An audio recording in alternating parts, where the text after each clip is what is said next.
Maaliif Itoophiyaa dhugaasan impaayiritti Minilik isaa dhaame san namni lafa qabachuu dhoorke namni gartee akka wanni tun hin dhugoomne dhoorke Oromoodhaa jechuudha. Humnaanis lubbuunis gochaanis waa hundaan ka dura dhaabbatee gartee kaayyoon Minilik sun akka milkooyne ka dhoorke Oromoodhaa jechuudha. Oromoo tana sirritti hacuucanii caccabsanii balleeysanii si galee qabeenyasii namasii hayyootasi erga balleeysanii booda wanni hafe wadalloota kanaa fi sheekutii manzaraa tana qofa walitti hambisuu deemaa jechuudha.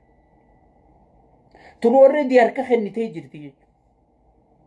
Tun already alaabaa Minilik qabatteeti itti sagaddee jirti jechuudha. Diigi caccabsi hay amma wanni qabsaa'ota ifiin jettu jasbaan talkaashaan takka asirra tetteeysee keeyyanni 39 haqamuu jettiin gad hin dhageeysanii. Wanni dura abaa'oo keessa turre maal keessa turre jettu gantoonni takka woo ana akkanuma laaleetiin sawooma akkamiin nuu qabsaa'u ture qabsaa'olleen kabaja qaba wooma akkamiitu nuu qabsaa'u ture hoggi ifiin gaafadha si gala. Wanni abaa'oon godhaa ture dogoggoraa jettii bar si gala. Bar qabsoo abaa'oon dur godhe san tu Oromiyaa tanallee saraare qeyroo gartee qaallicha kanallee sheeyxaana kanallee bilisoomsitee wayyaanee jalaa bilisoomsitee arra inni gartee Oromoorra baacuu jiru tana tafidde bar qabsoo abaa'oo sanii qabsoo dur abbootiin keenya dukkana keessa achi as fidan sani xiqqeessuu barbaaddii jechuu qabsoo OPDO qabsoo ergamtuu qabsoo ashkaraa tana ol qabdeeti qabsoo qabsaawotaa tan dhugaa san gad xiqqeessuu barbaaddii jechuu. Maaliif wohuma arra liqimsituu jecha wohuma arra liqimsituu jecha. Mee ummata Tigree kana laalibe amma isin oggi haaso namni keenya oggi haaso Geetaachoo Raddaa Abiyyi deeggaraa Jeneraal Saadiqaan Abiyyi deeggaraa Gabratsiyoonii fi Jeneraal Saadiqaan faa wal lolanii ija namni keenya. Ummanni dalaga jira yaa obboleeyyan keenya. Gabratsiyoon Maqalee taa'uu fi Geetaachoon Finfinnee taa'uu dalaga jiran. Ifi waraanni gartee Abiyyi ganaadhaan Tigraay hin cabsajee Affaar ijaaru kunilleen si gale. Guutuun isaanii wal quba qabanii jechuudha. Horof akka keenyaatii miti jechuudha. Si gale.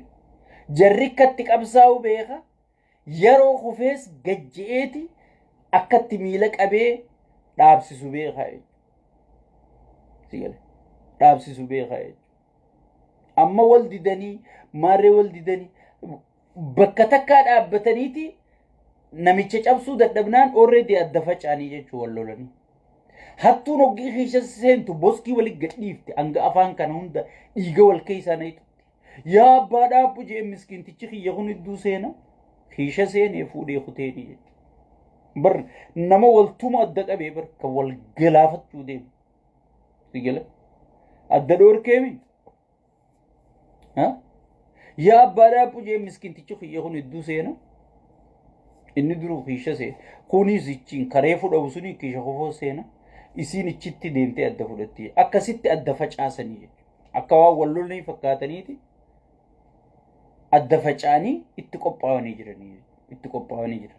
Informeeshina duraan dhaban hunda amma sirriitti walii qoodaa jiranii jechuudha. Walii qoodaa jiranii. Sigale.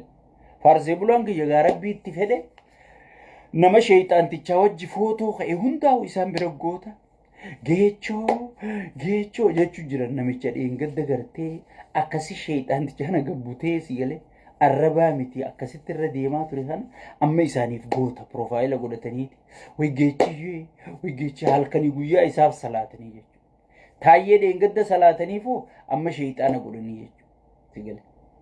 Tanaafi sheekka abbuta arraarra hin jenne wallaalaan si faarsurra yoo si mormirra si fayyadaa wanniin juuf tanaa jechuudha. Tanaa jechuudha. Ummanni keenya osoo kana keessa jirru wal nyaachuu dhiisaa wajji nyaadha. Yeroon amma yeroo wal nyaatanii miti yeroo wajji nyaatanii. Yeroo wajji nyaatanii. Ummanni biyyaa gartee rakkoo badduu keessa jira. takkaa Oromoon akkana cinqamteen beektu. Bilicii tana gartee ta kiiloomeetira meeqa kararraa gadi fagaanne kana faarsee bulaan sii kaaseeti way biiti tun Awurooppaa miti tun Niiwoorkii miti bar Finfinneedha bar Maarreedhaa siin jedha obboleeyyan kiyya. Ummanni bilicii miti kan nyaatu. Ummanni gartee bilicii miti nagaya buuftuuf sammuudha. Hayyoonni keenyaas hulaa cufattaniin tattaa'ina. Gadi baha. Amma waan godhan dhabaniiti gartee Lammaa Magarsaa galuu deemaa, Miixirqishoo galuu deemaa, manguddoon itti dhayxeeti Lammaan galuu deemaa jeeti gartee sheexaanticha olola kanaa hoosisu jira jechuudha. Nuti abdiin teenya Lammaan galee dhiise Lammaan kanuma dheengadda harka nu mursiisuu ture jaraa wajji. Lammaanis kanuma hayyoota keenya hiisisee dhukkee goosisuu ture. Oromoo yeroo hundaa hin sobamin. Kanaa booda sobamuun hin jiru. Bineensi kanarra wayyaa wanni jedhamu hin jirtu. Sigale. Wabuma ati jibbitu tanaas si wayya. Dhaabbiluma Oromoo tanarraa ati humaa harkaan qaban jettee akka tuffattu tan. Maaliif waan itti laffa'ani. Waan kanaan kunuunfaman. Namni tokko leenjii sammuu keessa fudhate hujirra oolcha yoo aangoo argate. Warri ABO kun wanni isaan sammuu keessa fudhachaa turan Oromiyaan biyya, Oromoon biyya, Oromoon ummata biyya qabu, Oromoon ummata guddachuu qabu, Oromoon ummata namaan qixxaachuu qabu jechaa guddisanii jechuu warri ABO kun. Warri OPDO kun Oromoon badu qabdi, Oromoon caccabu qabdi. Yoo Oromoon tokko taate, yoo Oromoon jabaatte Itoophiyaan hin jiraattu, kanaafuu kan isin irra duuluu qabdan diinni tokkoffaan Itoophiyaa Oromoodhaa jechaa guddisanii jechuudha. Namni waan itti leenji'eetti guddate hojjetaa jechuudha. Dursaa biyya hoggee aangoo qabatu eenyurratti gartee lola bane Oromoon rabbanee jechuudha. Ummatuma qabsaa'ee isa fide. Amma bar ani ilma keeysanii amma harree keeysanii wayan akkanaa jaan hoggii dubbii itti jabaatte gaddeebeeti wayan ilma keeysanii akkanuun jedha keeysanii amma maraattota keenya tokko faan dhageenye way dirre dhawaa nuu dubbatee haqa nuu baase maarre amma dubbiin dirre dhawaa sun eessa dhayxeme dubbiin dirre dhawaa san amma namni quba qabuu jira inni ajandaa gartee oggisiif ummata waliin naqe wanni inni barbaadu gartee akka gartee namni tokkummaan duran dhaabbanne wanni inni barbaadu san akka namni tokkummaan hin qabsoofne akka nuti gartee isarra qabsaa'uu dhiifnee walirra qabsoofne wanni inni barbaadu sanii jechuudha. Saniifu ummata keenya amaatu gaagura nu seene amaa gaagura nu seene kana tokkummaadhaan gartee aaratti aarsinee firraa baafsuu qabnaa jechuudha. Sigale. Biyya san keessa diinni hin jiru ana siifin himu. Diinni hin jiru. Diinni tokkichaan jiru nama sheexaanticha Abiyyi jedhamu kanaa jechuudha. Sigale. Diinni guddaan ati diina kiyya jettu nama waan ati qabdu si harkaa fuudhe. Eega qaallichi kun aangoo qabatee tokkummaan Oromoon gandaan wal qoodu eegate. Eega namichi kun aangoo qabatee abbaan gadaa rashana. Eega namichi kun aangoo qabatee Harargeen gosummaa wal qoodu eegate. Eega gartee qaallichi kun aangoo qabatee tokkummaan Oromoo madda walaabuu fuudhee maal jala godhee Miixirqishoo godhee Milliyyoo godhee tokkummaan Oromoo laafachuu eegate. Eega namichi kun aangoo qabatee Soomaleen qoma dhawattee daangaa Oromiyaa saamuu eegalte. Eega namichi kun aangoo qabatee fannoon gartee Amaarri duraa yoo willee distii waliin dhawan horii hundi qoma dhawatee har'a abbaa bireenii abbaa gartee dishqaa ta'ee Wallagga aanaa torba buqqisee bulchuu jira jechuudha. Meegatuma namicha kanarraa harkatti qofa naa himi abbulee. Mee naa himi. Woboon maaliif fannoon dhooyinee siin jaa? Mee woboon itti gaafatamummaa qabaa? Woboon ifi riphee lola. Katti gaafatamummaa nagaya buusuu qabu mootummaadha. Caphee baqee woboos taatu kadhabamsiisuu qabu. Fannoos taatu kadhabamsiisuu qabu mootummaadha. Katti gaafatamummaa qabu. Kana hunda yooniif godhuu hin dandeenye aangoo gadhiisee mootummaa ce'umsaa jaaruu qabaa. Amma nama aangoo karaa nagaatiin gadhiise Hayilamaariyaam fa'a qabeenya hate jee faarsee bulaa irratti ololchiisaa jechuudha. Nama biyya san diigaminsarraa oolche. Nama biyya san diigaminsarraa oolche. Kana fa'a irratti ololchiisaa jechuudha. Amma Harargee already fudhattee jirti Soomalee. Tulluu Guulee ijaarsa seeraan alaa ijaaraa jirti guutuu. Achiin Dirree Dhawaa dheengadda keenya keessanii miitirkishoo jiru sii galee fudhachaa jirti. Baalee Gurraa Dhaamolee hunda fudhachaa jirti. Ummanni waan godhu wallaalee bakka naannuma Soomalee jala bullaa'u jechaa jira. Muyyaalee fudhachaa jirti. Olii tanaan jarri nafxanyaan inni ijaarratti fudhachaa jira. So Oromoon namicha kana gidiraa malee maalirraa harkatte jii if gaafadhu.